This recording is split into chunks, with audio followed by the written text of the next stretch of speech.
त्रिस्तरीय पंचायत चुनाव का दौर चल रहा है। ऐसे में पूरे झारखंड के अंदर गहमागहमी है, चुनावी सरगर्मी तेज है। अंतिम चरण का जो चुनाव है वो 27 तारीख को होना है और इसके लिए भी चुनाव प्रचार जोरों पर है। इस वक्त हमारे बीच एक प्रत्याशी मौजूद हैं, उपस्थित हुई हैं और नमस्कार। इनका नाम है अपर्णा गुहा और जमशेदपुर क्षेत्र से ये प्रत्याशी बनी है जिला परिषद के लिए। आज इनसे हम कुछ खास बातें करेंगे, जनता से सरोकार रखने वाली बातें होंगी।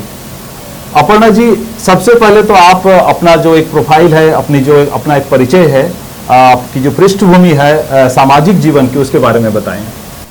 मैं सामाजिक जो कार्य है इनको मैं काफ़ी दिन से मैं कर रही हूँ। करीब विगत आपका 10 से 12 साल हो चुका है और 10-12 साल में मैं जनता के मुद्दों को लेकर आज हमारे परसुटी अंचल में क्यों हम पूरे झारखंड जुड़ के हम काम करते हैं।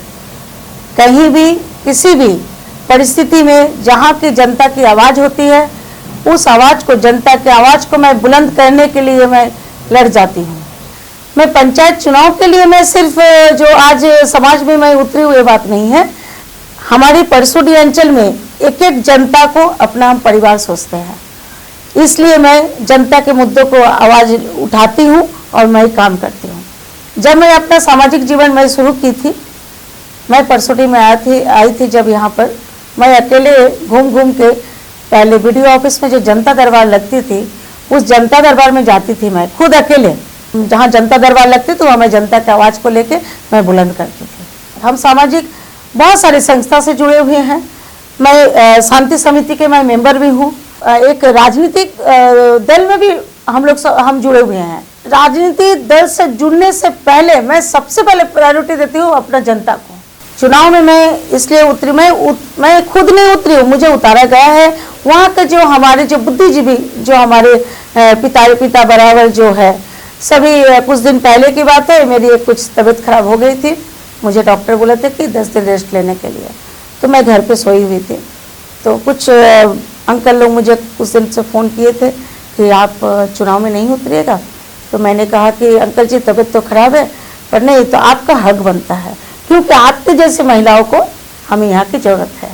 तो मैंने कहा कि अंकल मैं तो 3 महीना पहले परिचय यात्रा में मैं निकली थी। सभी लोगों से मैं परिचय यात्रा के दौरान मैं सब मिले थे, इसलिए कि लोगों को क्या क्या परेशानी है उस पंचायत में मुझे भी जानना और देखना जरूरी है। तो बोले क्यों तब इतने देर क्यों हो रही है, आप उतरिए। तो मैं उतर गई, सभी का आशीर्वाद लिए बड़ों का, और मैं उतर गई। मतलब जनता चाह रही है कि आप जिला परिषद सदस्य बने। जी एकदम। देखिए, जनता की मुराद तो सबसे बड़ी बात होती है। हमारे पास में मेरा संपत्ति बोलने से आपको दिखेगा कि सिर्फ मेरा कार्य। कुछ दिन पहले की बात है, एक कौरवी रोड में गैस पाइप के जो लाइन है वो काट के चले गए थे। जुरान भाई उसके लिए हमारे पास सबूत बैठे हुए हैं। जब वहाँ से पानी निकल के गिर रही थी, वहाँ पर कोई जनप्रतिनिधि देखने नहीं गया। क्यों? आपको वहाँ पर देखना नहीं चाहिए? तो आप वहाँ के जनप्रतिनिधि है, आपको देखना चाहिए कि वहाँ पर जो पानी पाइप से टूट के अगर घर में घुस रही है, तो मतलब वो लोग किस तरीके से, आप जनप्रतिनिधियों का आप झाँक के नहीं दिखिएगा। वो काम मैंने करके दिखाया। मैं डीसी साहब से मैं मिली हूँ, मैं गेल कंपनी से बात करके डीसी साहब ने वहाँ पर काम कराए हैं। उपायुक्त महोदय सूरज कुमार जब हमारे थे, बहुत अच्छे हमें उन्होंने सहायता करके मैंने वो वाला काम कर दिया। कुछ दिन पहले के जो आपका बिजली जो रोड को काट दिया गया था शीतला मोड़ तक, और उस रास्ते में हम खड़े होके रात को 2 बजे हो रही थी, मेरे पास फोटो अभी भी है, हम रात 2 बजे तक खड़ा होकर उस रोड को बनाए हैं। तो मेरा हक है उस वहाँ पर चुनाव लड़ने की। रही बात, देखिए हर चीज़ में जनता के पास में पैसा होने चाहिए, पर मेरा क्या है ना, मेरा संपत्ति काम है। अगर परसुटी अंचल की जनता मुझे चुनेगी तब निश्चित रूप से हम काम करेंगे।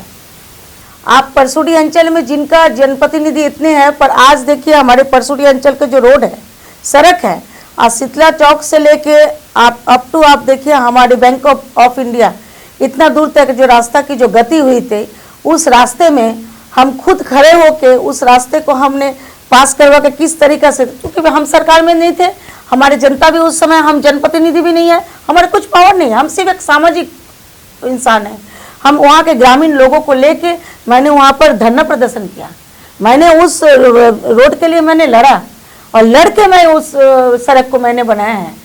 और यहाँ पर जो जनप्रतिनिधि अभी का जो चुनाव में जो हमारी महिला कैंडिडेट जो जितनी भी आई है, आप हमको बताइए कि महिला कैंडिडेट में हमारे परसुरी अंचल के लगभग लोग जानते हैं कि महिला कैंडिडेट में किस महिला कैंडिडेट एक्टिव है और कौन एक्टिव नहीं है।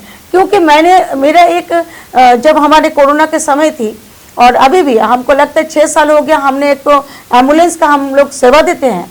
हमारे बंगबंधु जो संस्था है उसमें काफ़ी लोग जुड़े हुए हैं। उस संस्था में हम लोग ने एक ऑक्सीजन बैंक का भी तैयारी की है। आप बताइए 200 से ऊपर हमने ब्लड डोनेशन कैंप कराए। मैंने किसी का भी जरूरत पड़ता है मैंने तो ब्लड भी देते हैं। आज हमको कुछ दिन के पहले के आपको बता रहे, जुगसलाई में एक बूढ़ी एक लड़की थी, उस लड़की का पिताजी डेथ कर गए थे। मैंने कहा कि डेथ कर गए, मुझे खबर आया तो मैंने गया। मैंने जाके हमको लगता है 6 साल हो गया है। उस समय हम सड़क में बैठ के जिस तरीक़ा से हम उस मतलब लड़की को मिट्टी देने के लिए हम पैसा जिस तरीक़ा से दिलवाए हैं, तो ये काफ़ी एक बहुत बड़ी एक चुनौती है।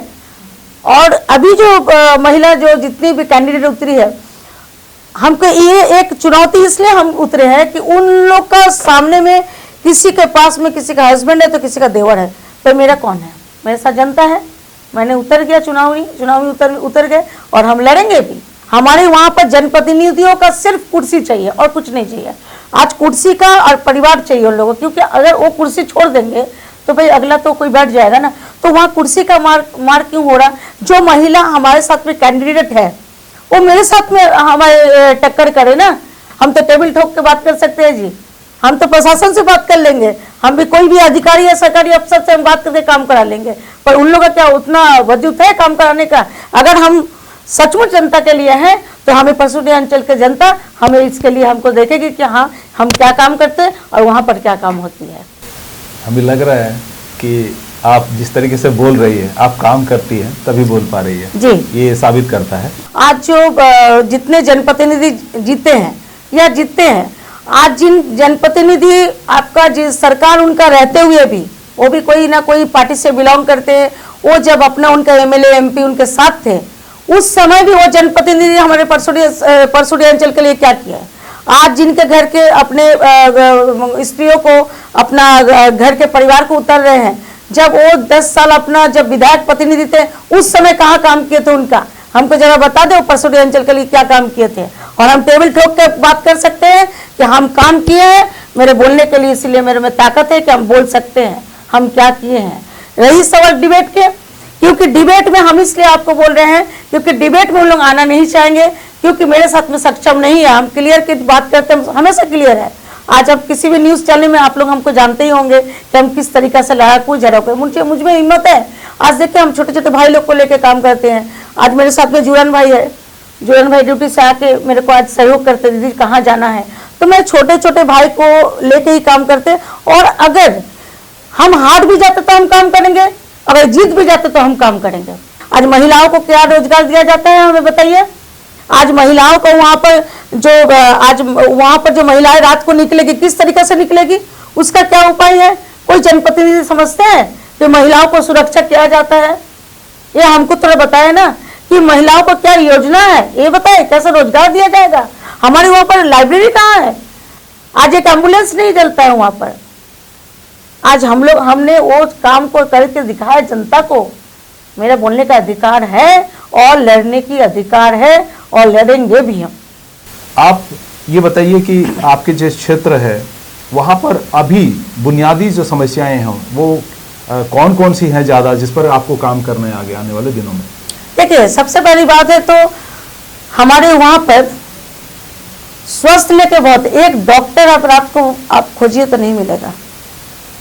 हमारे वहाँ पर स्वास्थ्य के लिए कुछ नहीं है। एक हमारे सदर हॉस्पिटल है, बाद बाकी हमारे क्षेत्र में कुछ नहीं है।